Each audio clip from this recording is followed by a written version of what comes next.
Hello viewers, you're welcome to another episode of the Now Show, your show for overcomers and winners, where we take you on a journey of self-discovery and becoming the best version of yourself. Today's episode, we shall be talking developing staying power. Why are we talking about developing staying power? We know that challenges to come, issues to come, problems to come, but somehow some people do not even know how to go about dealing with them. So we have decided to talk about this, and dealing with this issue for us is somebody who is an expert in this field, Mr. Excel Adeleye.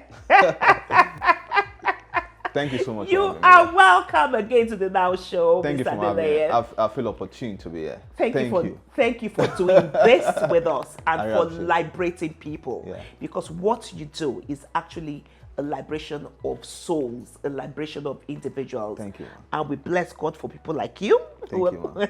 Thank you, man. Thank you for what you're doing too. I really appreciate your work. Thank you. Thank you So, Mr. Excel Adeleye Samuel is into the business of saving lives as an abstract thinker, professional counselor, chartered mediator, a profound spiritual therapist, futurist, and an entrepreneur. He's a co-founder of Walmart Counseling and Coaching Company and founder of Walmart Behavioral Science and Mental Care College and We Need You Foundation and more. He works with a team of experienced and professional counselors, coaches, and therapists. He's the host of Stress-Free Parenting, coaching class, and Sparkle Single Support Group for divorcees. His organization handles several mental health issues, family matters, development initiatives, several mastery programs, including the outstanding counseling course to raise mental health practitioners for the Nigerian society. Mr. Excel Adeleye has a honorary doctorate degree in psychoanalysis and spiritual therapy and earns many certifications. Once again, welcome to the Now Show, Mr. Thank you, Adeleye. So, developing staying power. We need you to break this down for us. Because like I said, what you do is liberation of souls. And staying power definitely is a liberating thing for any individual. What do we even refer to as staying power? I mean, thank you for this topic. Yes. And like we have been discussing off camera, it's a topic of now. Yes. And like the words say, developing. Then you say staying and power. So we need to break it down one after the word, as the word says. So it has to do with development. I mean, there have to be a growth, like somebody doing exercise. It's not what you just find. It is groom and grow. You get it now? So it's a process. It's a process. It's a conscious effort, to develop that power which give you resistance, which make you be on top, which make you to be able to handle things all through your life. So that means that a person will need to consciously develop the ability to stay true or to confront or to overcome the crisis of life, which is given to all. I mean, regardless of your religion, regardless of how tall, color you are, who you are born with, you will come to, like it's popular, they will say the rich even also cry. So challenges of life are real. Challenges of life is for all, but it come in different sizes, different package, and different color to everybody. So staying power, it's an ability, your consciousness, to outgroom yourself or to be growing yourself for the challenges ahead. And in some cases even, they will come, but you may need to now develop staying power out of the crisis as well, because we can't be too ready sometimes. You said it's available to all. Yes. But some people are of the notion that there's a saying that tough situations don't last, but tough people do last. That's so, it's tough people who are made for tough situations. But you are saying that staying power is available to all. Yes. So we need to change this notion about it's only tough people who can overcome tough situations. So we're all built for toughness. We're all built for that. Good. The thing is, how conscious are you? For example, you see the movements of everybody trying to do exercise and well-being. Okay. And when you go to the gym center, you can find a lot of ladies who are trying to be in shape. That is a conscious effort. You get it now? That means also they want to be able to fit for or the purpose they desire as well. Okay. In the same way, which gym center do you prepare yourself mentally, spiritually for the challenges of life? You get it now? And I've seen this in me doing a study over the years with children, that the children who, I'll give you an example, the children who were open to toughness of life has more ability to face challenges of life. Why is it so? It's because they have been prepared and made for that purpose. Okay. That is why it is said that Nigerians get to anywhere in the world and they are successful. So a Nigerian is built for toughness. It is built because every day me and you drive on the road, you have no idea of who is going to hit you. You have no idea of who you are going to cause, regardless of how Holy Spirit you are filled. Especially for those of us who stay in Lagos. You know, Lagos is such a tough-living city. Yes. You can survive in Lagos, you can survive anywhere. I mean, with all due respect and honor, yes, the great man of God who just lost his son, I listened to this message, and everybody can say, how dare that guy? As a matter of fact, I watched it first without listening to the audio because I'm an observer. And you have no difference, seen no difference with that man who was preaching before he lost his sight and when he lost his son. There was no difference. You get it now? The question is, how did this man get to this level that he has now become a encourager of people when they are mourning for him? You get it now? Nothing just happened in life. We make it happen. And to say that when I leave this show today, I will not meet a crisis is no. As a matter of fact, I have crisis on my phone right now, which is waiting for my attention. It's part of life. And I chose when I was coming not to respond to it because over time, I have built a mindset that says that, Excel, you're going to get out fine. Okay.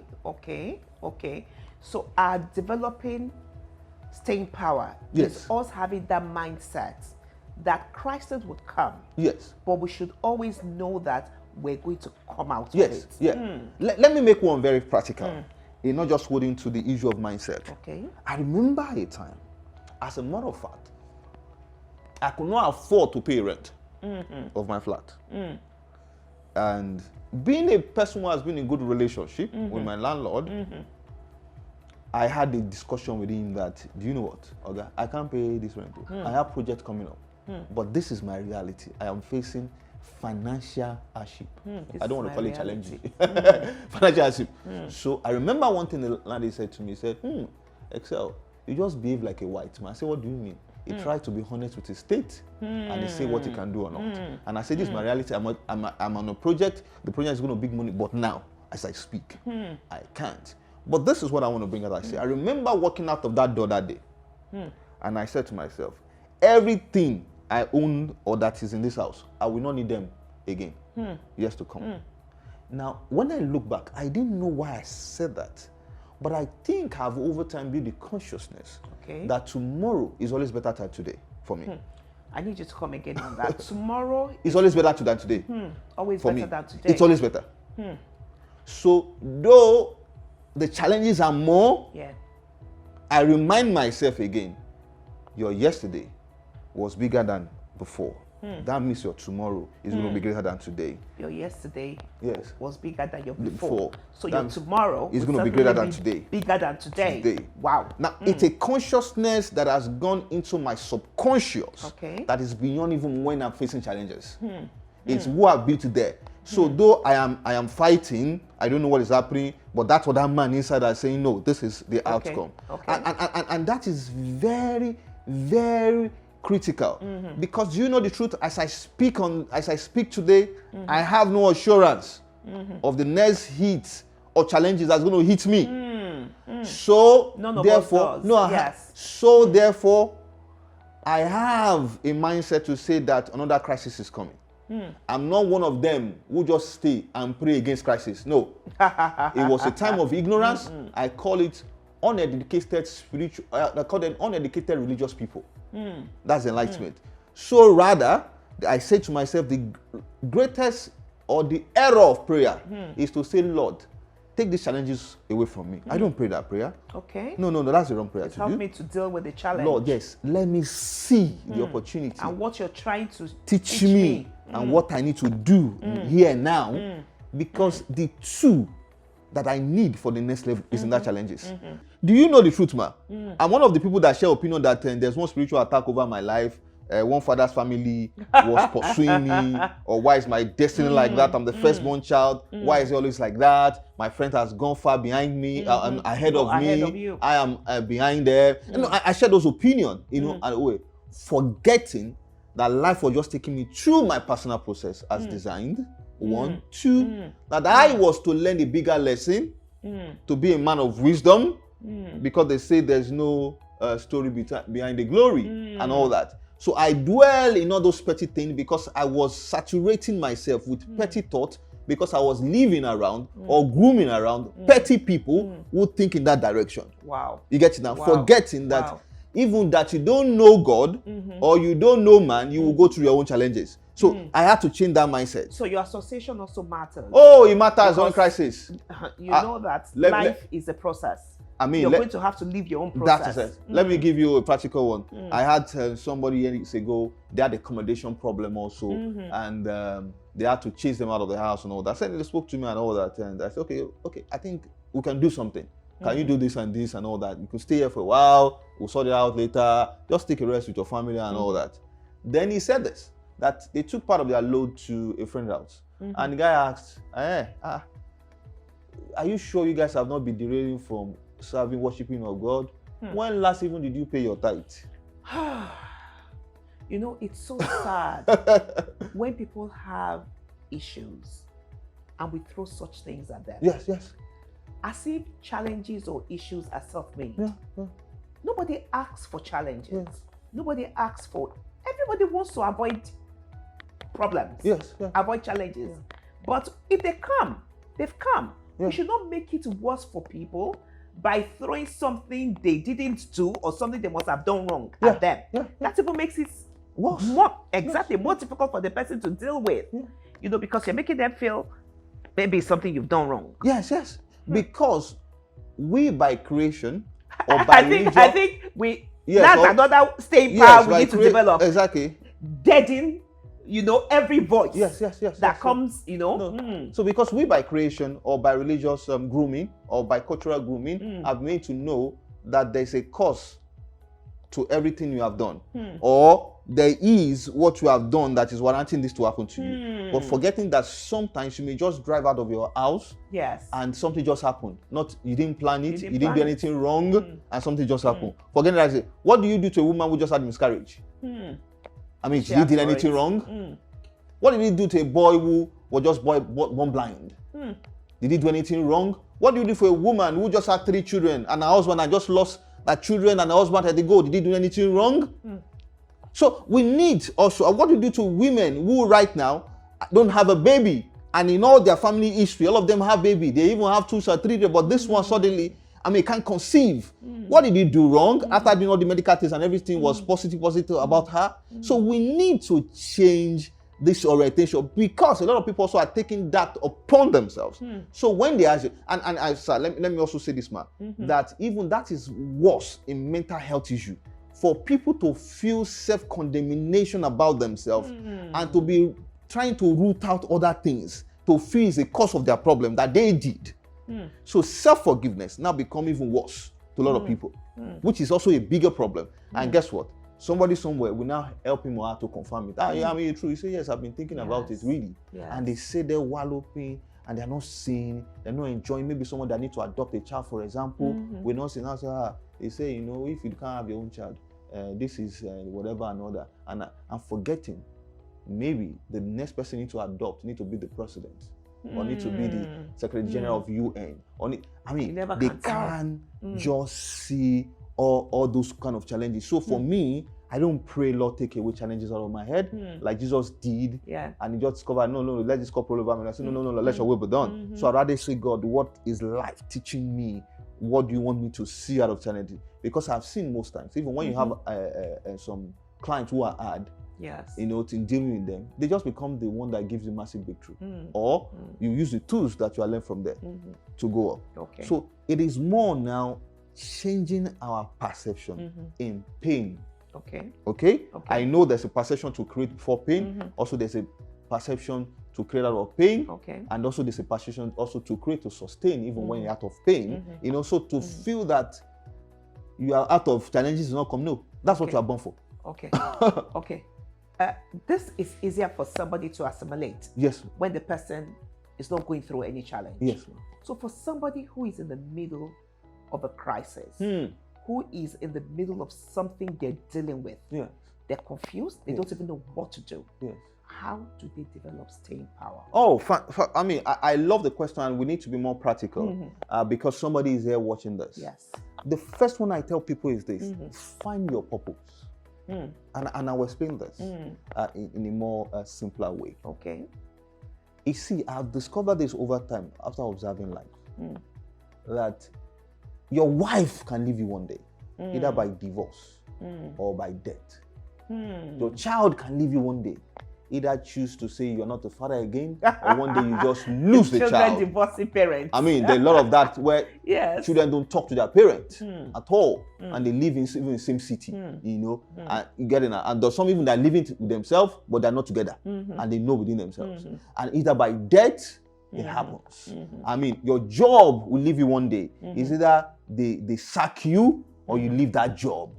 You know, everything we can leave you because, like we say, we brought nothing into this world. Yes. But one thing that doesn't leave you, it is God. But more importantly, your mission in this world.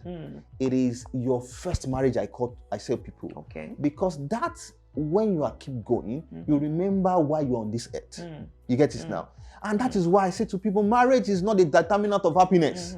You get it now. It can give you some level of sanity depending on your marriage, because we have seen that a lot of marriage don't make some people even insane as well. But your purpose, it's your calling, it's your passion, it's what you keep doing. But Mr. Adeleye, seriously, yes. For the man who is in the middle of a challenge, or a woman who is in the middle of a challenge, you are talking purpose. Yes. Does she not think you're speaking Are you okay? grammar? Fantastic. Let me make it more practical. Yes. For example, let me use a popular one like we know, which is really at Nigeria.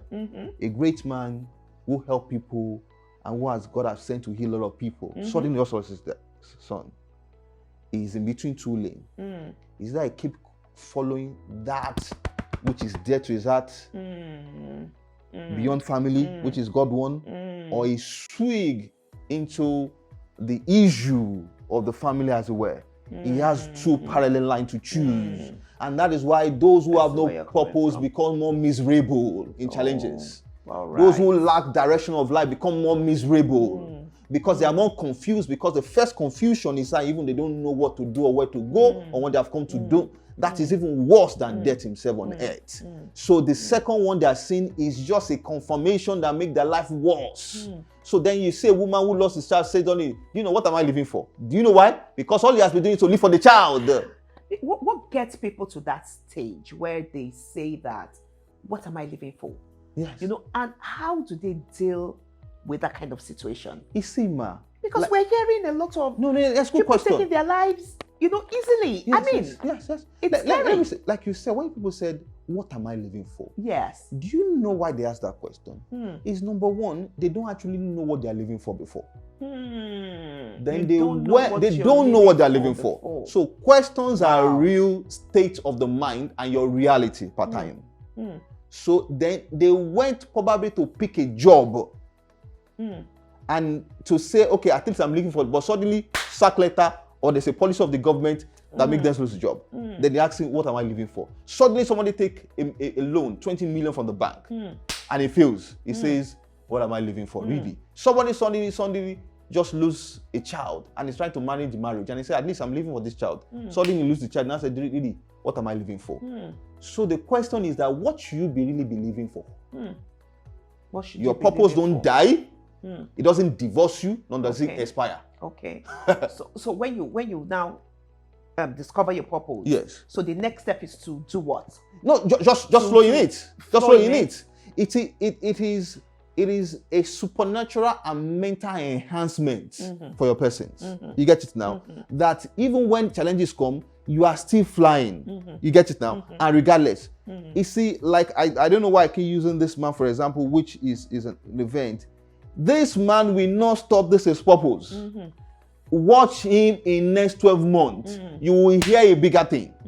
Amen. Because he has mastered and he knows that. As a matter of fact, he will give other people who are mourning for him answers to their mourning. Because he has a divine inspiration, because of his source and inspiration. People die because they have no hope. So you also need to know your source. Yeah, that's the source. That's the source. Yes. People die because there's no inspiration again.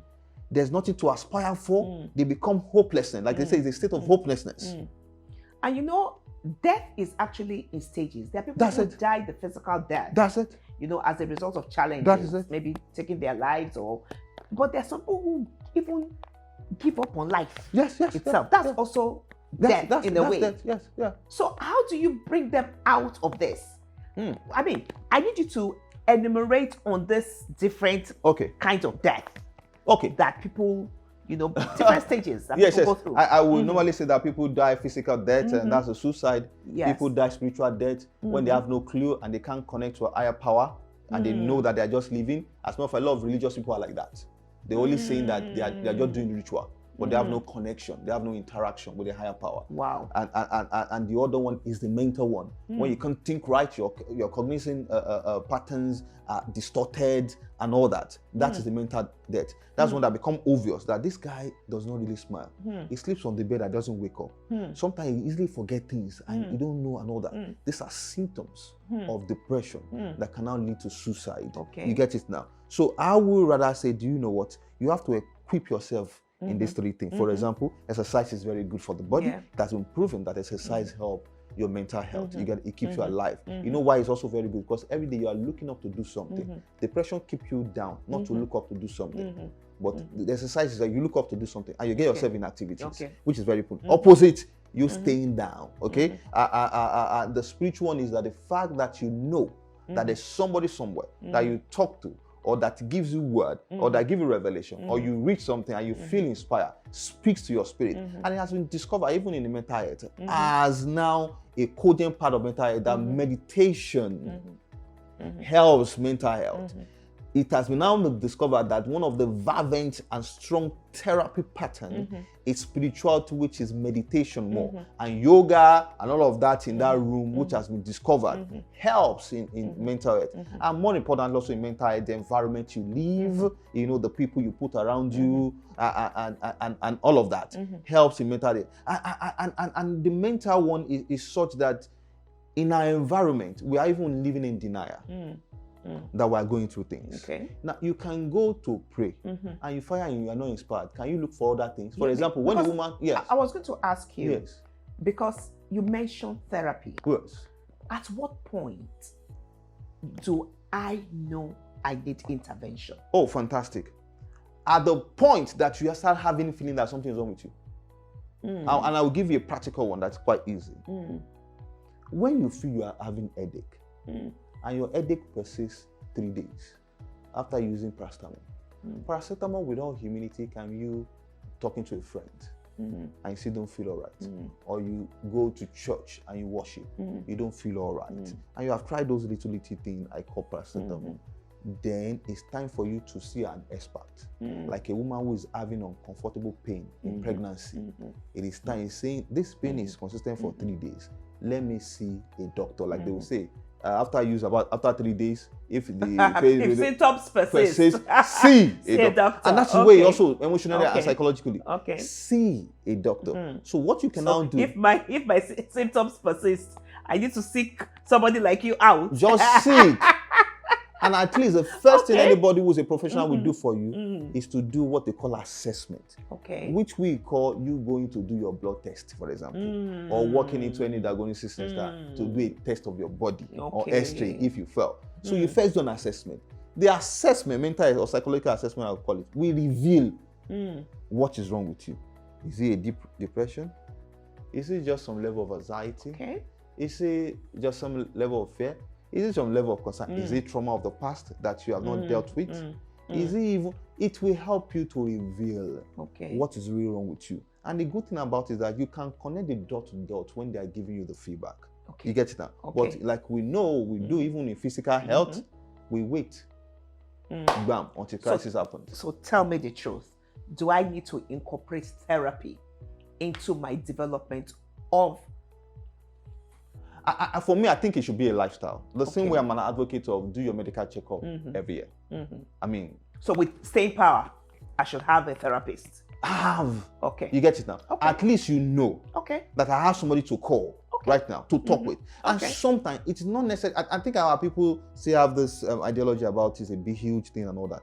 It's just the ability for you to express yourself in an environment that can judge you, that can listen to you, and that can help you collate or connect your thoughts together sometimes. That's what the therapist does. And you will just say, Junior, I've never thought about that. Then the guy said, you know what? You just said it now.